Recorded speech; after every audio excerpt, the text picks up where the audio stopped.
First of all, we'll take care of some storm business, and then we'll get about the business of why I asked you to come here on a Friday afternoon. As all of you know, the governor has declared a state of emergency for the state of Florida. It appears, based on what we can tell, and we've been watching the weather like you have been watching the weather, that this will largely be a wind and rain event. It doesn't appear as though it's going to get beyond a tropical storm. Obviously, the path has not yet been determined. But we will be within the cone of influence. And so we are ramping up as if it were the real deal.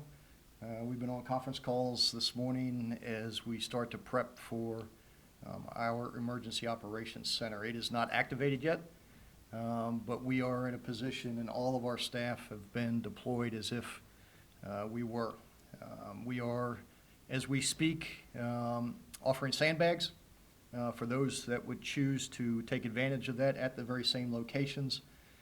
All of that information can be found on our website, and we also just put out some press information for you guys as well.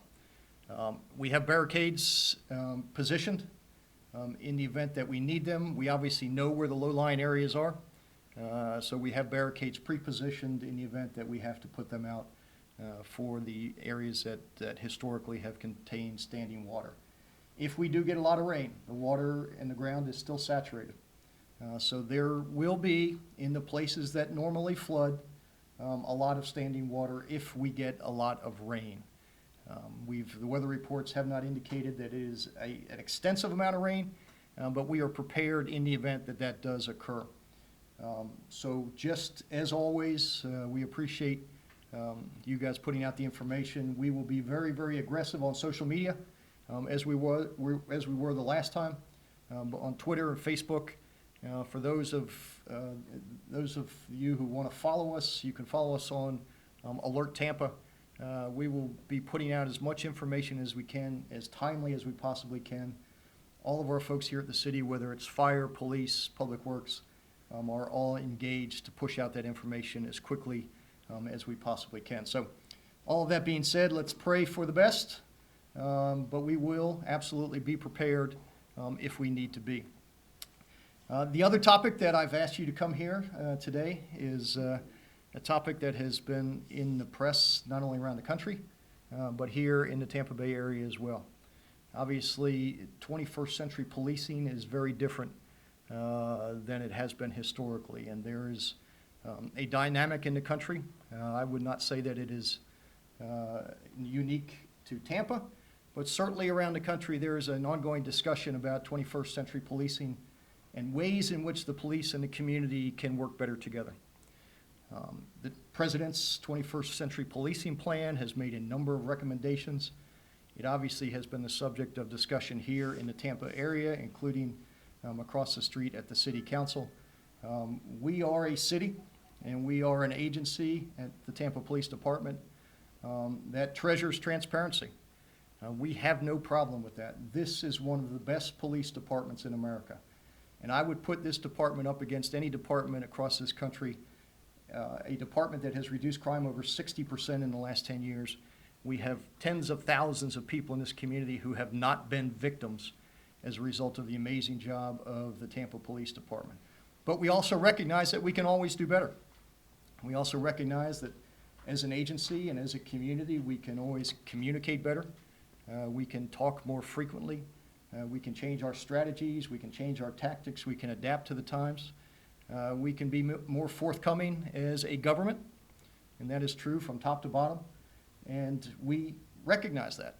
And so as a result of that, after a lot of soul searching, taking a lot of input from the community, listening to the suggestions that we heard at the City Council, listening to the commentary from some of the council members,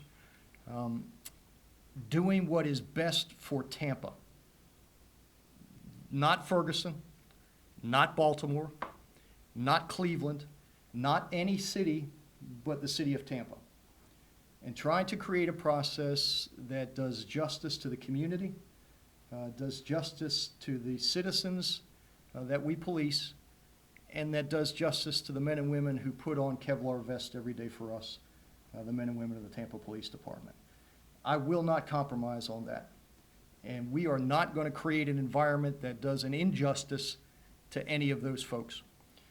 So Chief Ward has been looking across the country for solutions. We heard the voices at City Council, and we respect those voices, but we are going to create a solution that works for us, not that works for some other outside group.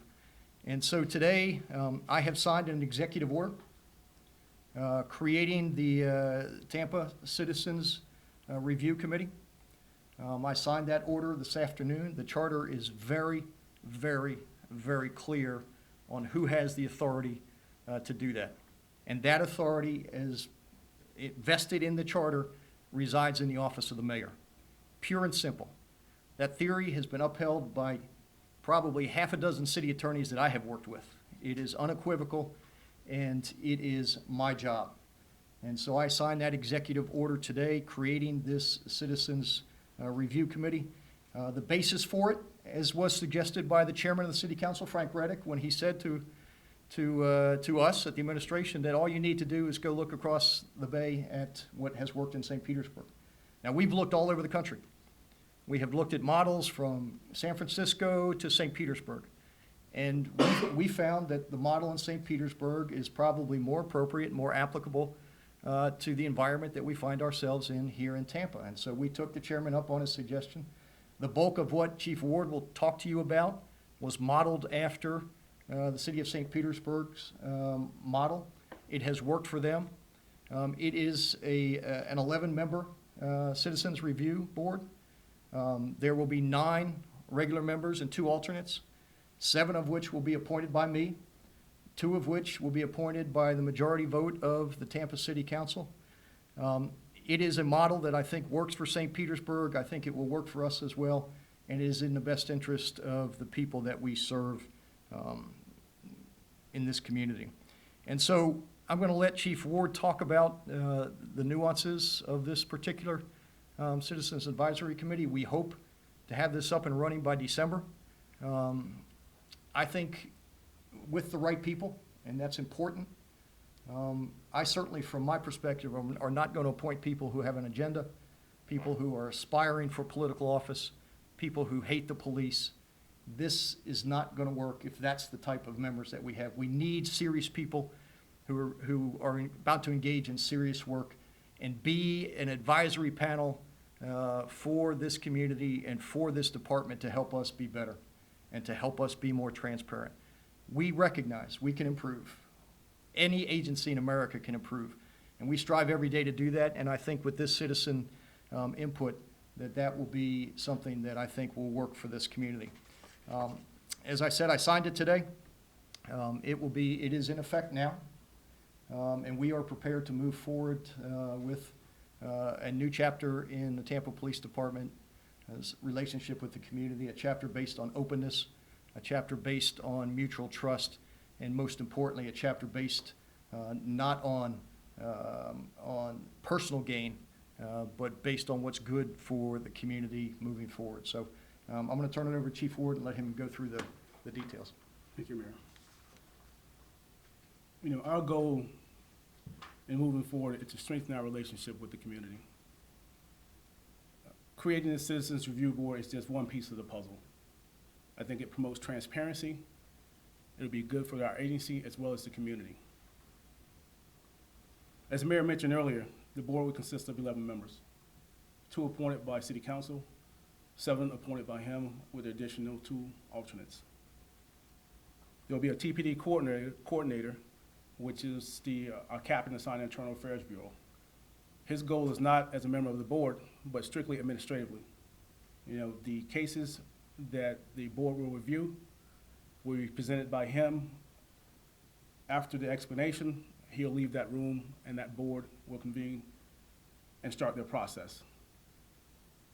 Now, before that process starts, there are certain things that are required by the board. One of those things is that those members of the board have to attend our Citizens Academy. In order to be a constructive member of the board, you have to understand law enforcement and the function of law enforcement, to include some of our policies and procedures. So after completing this Citizens Academy, the members of the board will, complete their applications, and from that application process, we'll select members. Of course, appointed, 9 appointed by the mayor and 2 appointed by city council. There's an application process in place, which is our normal city application. Those applications will be forwarded to us, and at that time, we'll pick those members of the board. As the mayor said earlier, it was suggested by city council that when I was reviewing different agencies throughout the nation, that I look at the agencies that were local. So I looked at several agencies that were local, St. Pete PD, Fort Myers, Orlando, Sarasota PD. And as I mentioned earlier, one thing that was, evident looking at these 4 agencies, there was nothing consistent about how they structured their boards. So looking at these 4 agencies, we adopted St. Pete's model. We think that the St. Petersburg PD has an excellent model. It's been very effective, and it promotes transparency of their agency and also with the community. It's part of helping building that relationship, which is our ultimate goal. There's some basic requirements, as I mentioned. The minimum is, the board member has to be 18 years old. It requires a 4-year commitment. Those members of the board can't be a part of our TPD family, can't be law enforcement or members of someone associated with law enforcement. They can't hold a political office or be campaigning for an office. This is truly a voluntary board. So anybody that applies to this board has to come in with that idea in mind, that it's voluntary. There's a process in place that when we review these applications, that each applicant, it's a minimal requirement that's required, which is, they have to complete a background like any other city employee, go through our Citizens Academy. And another piece of that puzzle is that once they complete that Citizens Academy, it's required that they do a ride-along. That's the first opportunity that the citizens will get to interact with law enforcement in their capacity.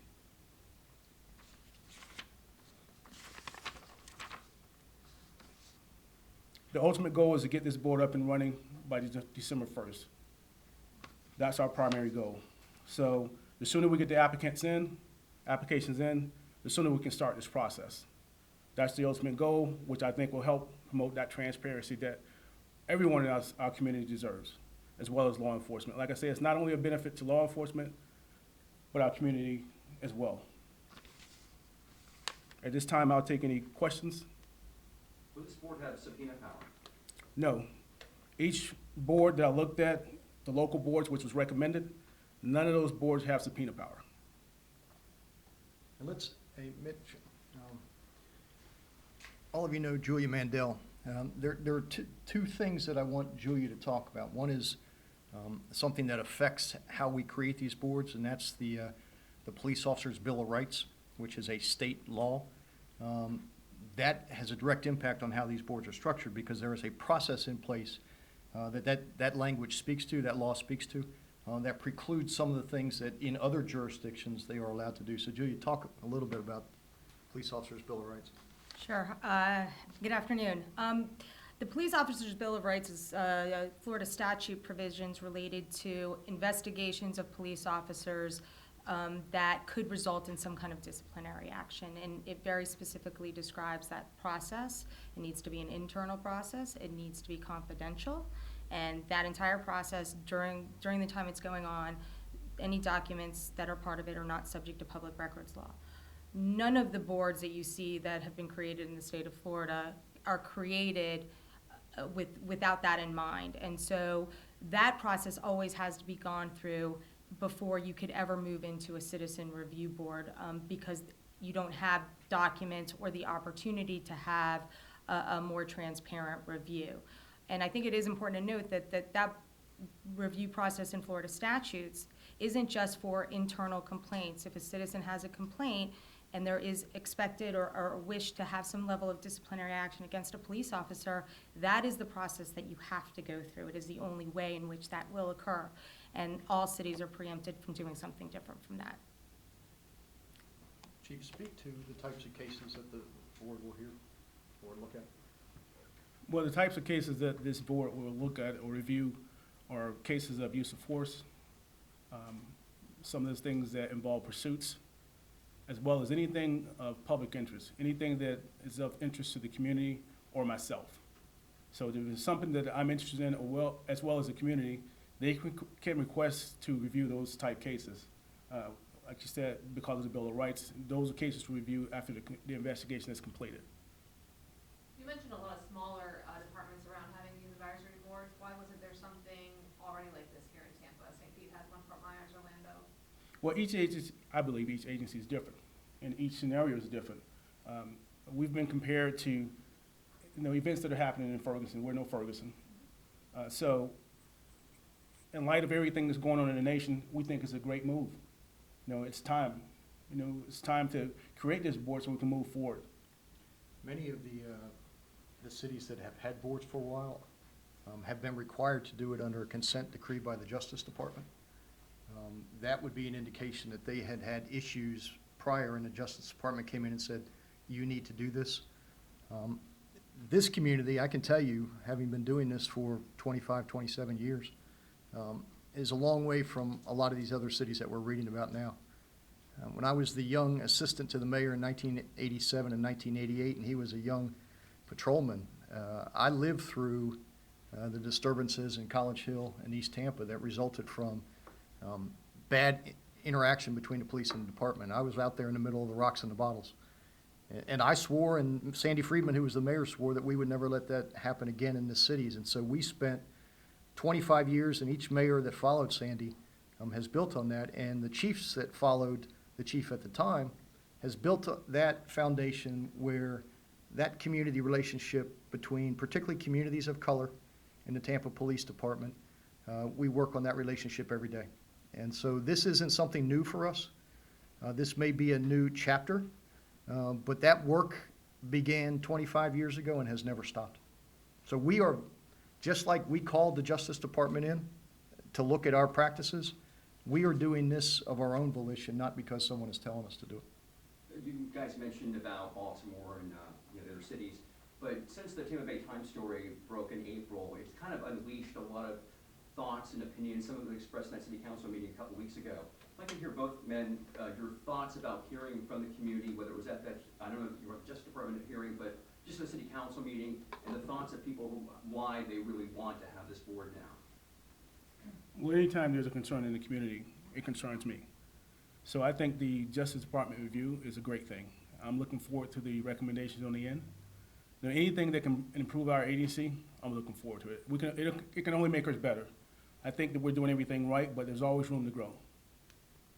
If I'm out there and I'm frustrated and I feel, like maybe, I haven't been heard, my rights have been trampled on, what can you guys tell these people about how much power this board actually has? Like, is it just slapping a Band-Aid on the problem, or what power will they actually have to help?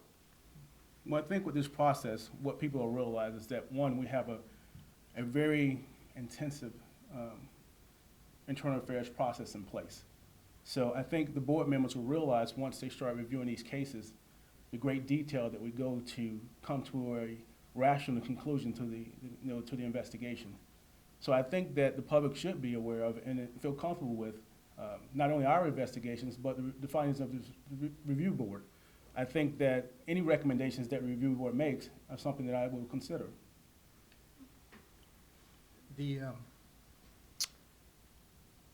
Anything that we can do as a city and as a department to increase that level of communication and to strengthen that relationship between the community and the police department, we should do.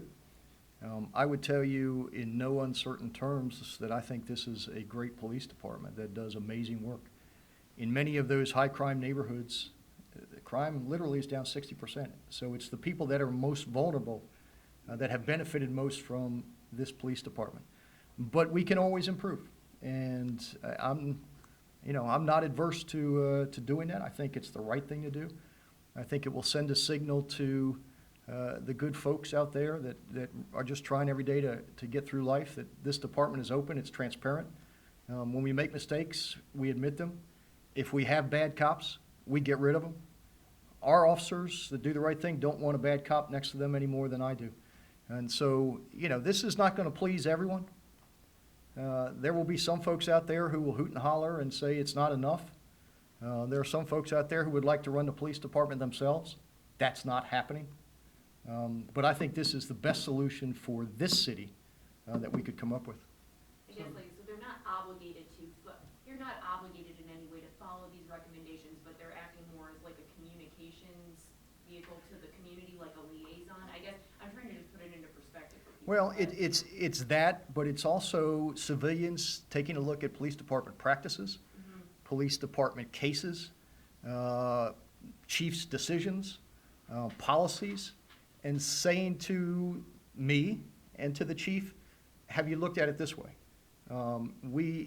This is the discipline on this case, chief, respectfully, we disagree with you, and then the chief can decide what to do with it. I mean, it is putting civilians at the table, not in a role that they run the police department, but they offer a perspective that we may not have.